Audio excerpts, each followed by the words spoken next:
강남이 오르면 저 지방까지 다 오른다. 이젠 그런 시대가 아니고요. 그러니까 앞으로는 수익성보다 황금성에 이제 투자 가치가 더 높아질 거예요. 아마 앞으로는 그런 아파트가 그 똘똘한 한 채의 개념으로 잡히지 않을까. 똘똘한 한 채로 빨리빨리 갈아타시는 게 굉장히 중요하다. 내 집 마련. 그럼 아파트를 좀 추천하시는 편이신가요? 예, 무조건 아파트죠. 아파트는 신축 대단지. 네. 기본적으로는 소형인데요. 가장 인기 있는 거는 대형입니다. 신축 대형. 자금력이 좀 있다. 그러면 강남에 신축 대형 사시는 게 제일 좋아요. 왜냐하면 대형 거의 안 짓거든요, 이제는. 이건 아마 천정부지로 오를 거예요, 가격이. 지역에 따라 좀 다르겠죠. 서울은 뭐 30평대도 괜찮을 거고요. 네, 뭐 20평대도 좋고요. 대단지를 고르시는 것도 되게 중요한 것 같고요. 최근에는 보니까. 우리가 앞으로 이제 거래가 되더라도 거래가 굉장히 많이 되지는 않을 거예요. 예, 소위 얘기해서 회전율이라고 그러죠. 이게 옛날에 비해서는 계속 떨어질 거거든요. 뭔가 회전율이 좋은데, 즉 황금성이 있는 데를 가야 되는데요. 그러니까 앞으로는 수익성보다 황금성에 이제 투자 가치가 더 높아질 거예요. 이게 대단지일수록 황금성이 좋은데요. 그 이유가 제가 보니까 가격에 대한 신뢰가 있는 것 같아요. 통계적 유의성이라고 그러죠. 그러니까 이런 데들을 좋아하시는 것 같고, 가격대도 이렇게 층층이 있거든요. 그래서 금매도 있고 높은 것도 있고, 내가 필요하면 더 주고 더 좋은 층이나 향을 고르시는 분도 계실 거고, 아니고 나는 저가로 그냥 저층이라도 들어가시는 분도 계실 거고, 뭐 이런 수요를 다 흡수하는 것도 가능하고요. 그래서 무조건 신축에 이제 대단지에 들어가시는 게 저는 좋은 것 같고요. 오피스텔이라든지 연립 같은 경우는 일단 무조건 주거 선호 지역을 찾으시는 게 좋고요. 뭐 나중에 삼성역이 개통될 즈음에 현대차가 오면 거기 뭐 일자리만 해도 몇만 개가 생기지 않겠습니까? 그런 수요가 있는 지역들은 저는 괜찮다고 보고요. 투자 차원에서 보면 뭐 오피스텔이나 연립들이 수익률이 안 나오거든요. 아마 이게 금리가 더 안정화되고 하락되고 이러면 아마 수익률이 나오는 시점이 될 거예요. 왜냐하면 지금 월세는 계속 오르고는 있거든요. 월세는 금리 변수이기 때문에 계속 올랐는데, 이게 금리가 떨어진다고 해서 월세가 떨어지지는 않거든요. 그리고 빌라나 연립 같은 경우는 아무래도 재개발 뭐 가능한 지역들은 또 움직이겠죠. 뭐 이런 상품별로 이제 차이가 있겠죠. 예. 요즘 뭐 빌라 오피스텔도 많이 공급도 없는 것 같고요. 뭐 주거 사다리가 좀 끊어질 수 있다, 이런 우려도 계속 나오고 있거든요. 어떻게 뭐 실수요자 입장에서는 접근을 하는 게 좀 좋을까요? 좀 심각한 문제 같은데요. 우리가 주거 사다리라는 건 밑에부터 해서 그죠. 사다리를 올라가야 되는데 일단 밑에가 없어지고 아파트부터 있다 그러면 젊은 분들이나 사회초년생 분들이 이거 주거 사다리에 처음 진입 자체를 못 하니까요. 그래서 이제 이런 부분이 먼저 복원이 돼야 되는데요. 좀 윤석열 정부 자체가 저는 좀 문제가 있다고 봐요. 비아파트 부분을 복원하겠다라는 이야기를 본인도 했고 장관도 했어요. 지금 계속 공급만 이렇게 발표하는데요. 사람들이 안 사서 걱정인데 거기다 더 지어라 그러면 어떤 그 시행사가 더 짓겠습니까? 그거는 정말 그냥 허무맹랑한 이야기거든요. 그래서 수요를 확보하기 위해서는 단기간이라도 뭐 주택수에 포함하지 않는다든지 이런 걸 좀 해야 되는데,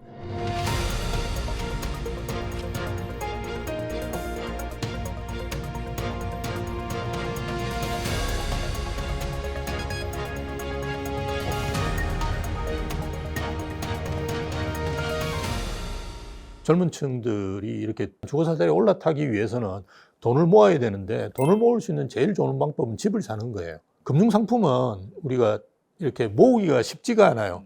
뭐 하다가 일이 생기면 깨서 헐어쓰거든요. 예, 황금성이 좋잖아요. 내놓으면 뭐 이렇게 회수가 되니까요. 근데 주택은 이게 또 한 번 더 생각하게 되거든요. 그런 차원에서 이제 좀 주거 사다리가 복원이 돼야 되는데, 예, 그렇지 않은 부분이 좀 안타깝고요. 저는 이제 그 사회초년생분들이 이렇게 처음에는 뭐 임대에 사는 거는 당연하다고 봐요. 주거의 눈높이를 좀 높일 필요는 있다라고 봐요. 오피스텔에 산다 그러면 아파트와 같이 있는 데가 있거든요. 네, 그리고 아파텔 같이 방이 이제 2개 있고 그런 오피스텔은 상당히 좋습니다. 그리고 젊은 분들은 또 도심에 살기를 원하기 때문에 외곽으로 잘 안 가려고 그러거든요. 20, 30대 매입 비율이 서울 평균 한 30%인데요. 노도강은 25% 떨어져요. 성동구 이런 데는 50%입니다. 어쨌든 주거 선호 지역에 뭐 그런 오피스텔 투룸 같은 거는 저는 괜찮다고 보거든요. 예, 그런 것들을 좀 이렇게 선택하셔가지고 주거 사다리를 이렇게 타시는 것도 저는 나쁘지 않다, 그렇게 봅니다. 예. 아파트 다시 한번 좀 여쭤보고 싶은데요. 지금 똘똘한 한 채에 대한 인기가 계속인 것 같아요. 교수님께서는 집을 선택할 때 똘똘한 한 채 이런 선택 기준이 좀 계속 지속될 거라고 보시나요? 예, 저는 지속될 것 같아요. 예, 그래서 똘똘한 한 채로 빨리빨리 갈아타시는 게 굉장히 중요하다. 그게 따지고 보면 서울 도심으로 들어오는 거거든요. 그래서 일본도 보면 계속 가격이 떨어질 때도 오른 지역이 있었는데요. 동경의 도심에 타워 맨션이라고 그래서 우리 주상복합하고 아주 비슷합니다. 이런 아파트들은 계속 올랐었어요. 그래서 그런 점들을 고려해 본다 그러면 중심부로 계속 들어오기 위한 노력들은 하셔야 되고요. 최근에 젊은 분들하고 이렇게 상담을 해보면 자산이 없으면서 계속 강남 아파트 이야기를 하시거든요. 돈이 없으면 좋은데 못 사는 게 당연한 겁니다. 처음부터 강남에 산 친구들은 아무도 없어요. 대부분 다 외곽에 일산에 살다가 이렇게 들어와가지고 지금 강남에 사는 친구들이 많거든요. 그래서 이렇게 갈아타기를 계속 하셔야 된다라고 이렇게 생각하시고 집을 마련하시는 게 좋고요. 궁극적인 이제 지향점은 똘똘한 한 채로 가시는 게 맞다라고 봅니다. 예. 물론 뭐 강남 신축 대단지가 가장 좋겠지만 똘똘한 한 채 어떤 기준들이 좀 넓힌다면 어느 정도까지 조금 이렇게 보고 계실까요? 트로피 SS라고 그러는데요. 트로피 예, 에셋이요? 예. 최근에는 이제 그 플렉스라고 젊은 분들은 많이 이야기하시는데요. 좀 자랑스럽게 이야기할 수 있는 지역에 있는 아파트 이렇게 생각하시면 됩니다. 그게 아마 마용성까지일 거예요. 가격으로 이야기하면 그냥 20억이라고 생각하시면 됩니다. 아마 앞으로는 20억이 넘어가는 아파트가 그 똘똘한 한 채의 개념으로 잡히지 않을까. 최근에 이제 마포 같은 경우도 20억이 넘냐 마느냐 뭐 이런 걸로 굉장히 이슈가 되거든요. 동작구도 그죠. 한강 보이는데 그 지역 같은 경우 20억이 훌쩍 넘어가거든요. 그래서 20억 넘는 아파트 같은 경우는 자랑스럽게 밖에다가 이야기할 수 있을 거예요. 지방도 20억이 넘어가느냐 안 넘어가느냐로 갈릴 겁니다. 부산의 강남이라고 하는 해운대구 같은 경우도 17억이 넘었었어요. 그래서 우리가 일반적으로 알고 있는 그런 마용성 지역하고 크게 차이가 없습니다. 그런데 극도로 작아지겠죠. 제가 아까 말씀드렸던 점선면이라는 이야기가 그 이야기입니다. 그런 플렉스 할 수 있는 트로피 에셋 측면에서 본다 그러면 전국적으로 그냥 20억이 될 거예요.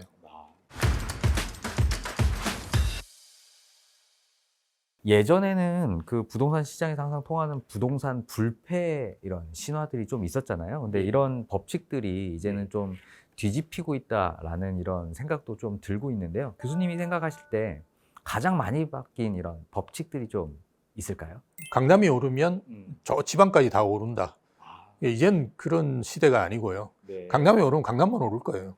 그러니까 파급 효과가 굉장히 약할 거다. 그 이유는 이제 모든 분들이 다 도심에 살려고 하기 때문에 젊은 분도 도심에 살려고 하고요. 돈 많은 노인들은 도심에 몰려 살 거예요. 그리고 외곽에 갔다가도 다 도심으로 돌아올 거예요. 일본도 그랬어요. 강남이 좋아진다고 해서 저 지방까지 좋아지지는 않을 거다. 지방은 지방 자체 내의 수급 상황에 따라 움직일 거다라는 게 이제 큰 이슈고요. 예전에는 강남 재건축부터 움직였어요. 이제는 송파 대단지부터 반등의 움직임이 있거든요. 그래서 강남 재건축부터 오르진 않는다. 왜냐하면 그게 재건축의 사업성들이 떨어지고 그리고 정부에서 말도 안 되는 토지거래 허가구역으로 묶어놨기 때문에 이게 수요 확장성이 굉장히 떨어집니다. 그래서 강남에 있는 아파트는 전세가율이 되게 낮거든요. 원래 낮아요. 그게 뭐 30억이다 그러면 10억도 안 하는 경우가 많거든요. 근데 재건축 아파트는 그거보다 더 낮아요. 그런 상황 때문에 이제 송파가 먼저 움직였는데요.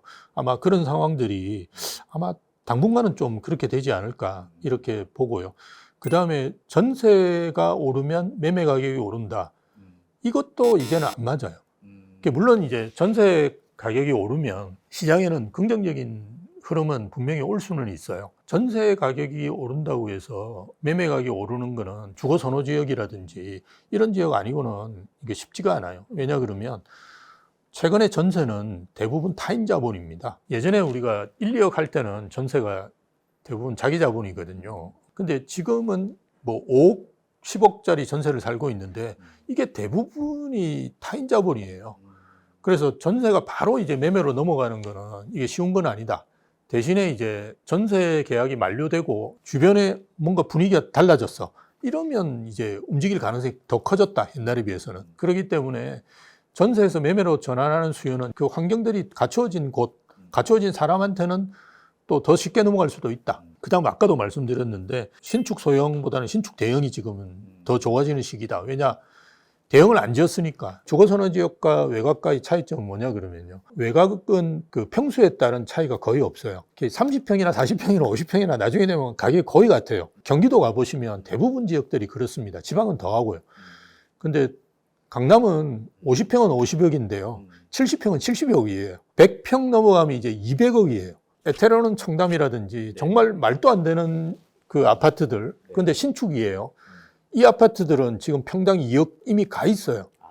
그러니까 신축 대형을 지금은 노리시는 게 아주 좋다. 자산가분들은. 또 이제 집이 있어서 불안하고 또 없어서 불안하시다는 분들께 혹시 교수님 마지막 좀 좋은 말씀 좀 한번 부탁드리겠습니다. 예, 너무 이제 딴 이야기해서 죄송한데요. 저도 이제 딴 이야기입니다, 사실은. 근데 실제로 그 자산가분들이 거래하시고 이러는 거는 우리가 다른 세상이라고 보시는 게 좋아요. 자산가분들을 만나보면 이게 상상을 초월하는 분들이 많습니다. 그래서 이런 분들이 뭐 50억짜리, 100억짜리 아파트를 사시는 거를 그렇게 뭐 크게 고려 안 하시거든요. 제가 말씀드린 아파트는 한 상위 1%일 거예요. 그죠?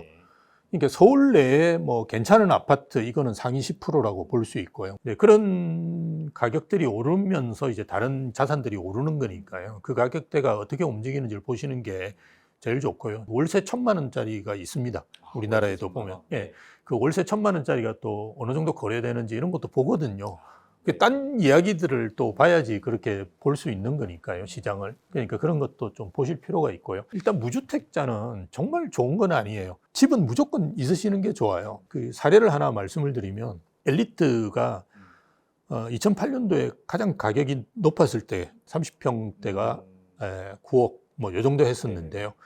그때 내가 샀고 진짜 잘못한 거잖아요. 그죠? 그 다음에 언제 팔았냐? 2022년도에 팔았어요. 네네. 2022년도에 가장 떨어졌을 때가 얼마 떨어졌냐? 19억까지 떨어졌어요. 그래도 얼마 벌었습니까? 10억 벌었고. 예, 10억 벌었어요. 자산 가격 중에 좋은 거는 계속 우상향해요.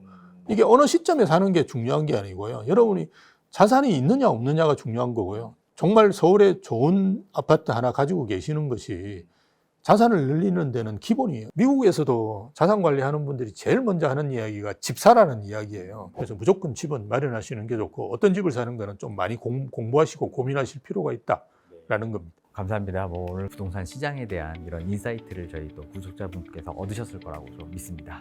자, 오늘 영상이 좋으셨다면 구독, 좋아요, 알림 설정 좀 부탁드리고요. 지식이 되고 돈이 되는 부동산 클래스는 다음에도 더욱 유익한 영상으로 찾아뵙도록 하겠습니다.